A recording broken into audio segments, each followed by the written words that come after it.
மானாமதுரையில் police விசாரணைக்காக அழைத்துச் செல்லப்பட்ட ஆகாஷ் உயிரிழந்த சம்பவத்தில் ஆகாஷின் பிரேத பரிசோதனை நிறைவடைந்தது.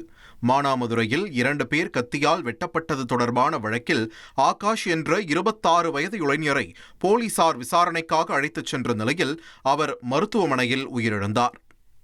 ஆகாஷ் உயிரிழப்பிற்கு நீதி கோரி மானாமதுரையில் அவரது உறவினர்கள் மற்றும் பல்வேறு அமைப்பினரும் போராட்டத்தில் ஈடுபட்டுள்ளனர்.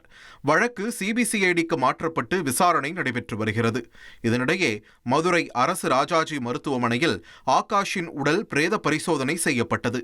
தொடர்ந்து உயர்நீதிமன்ற மதுரை அமர்வில் வரும் 11ஆம் தேதி இந்த வழக்கு விசாரணைக்கு வருவதால் அதன் பிறகு உடலை பெற்றுக்கொள்ள ஆகாஷின் உறவினர்கள் முடிவு செய்துள்ளனர். 1,27,00,000 மனங்களை வென்ற தந்தி டிவி யூடியூப் சேனல். தவிர்க்க முடியாத தம்ப்நெயில்ஸ், கலக்கலான கான்டென்ட்ஸ். நீங்களும் இந்த குடும்பத்தில் இணைய இப்பவே சப்ஸ்கிரைப் பண்ணுங்க. அசுரபலம் கொண்ட எங்கள் டிஜிட்டல் கரங்களில் உங்கள் விளம்பரங்களை சேர்க்க வாட்ஸ்அப் பண்ணுங்க. 8939888838. Email advtthanditv@dttv.in.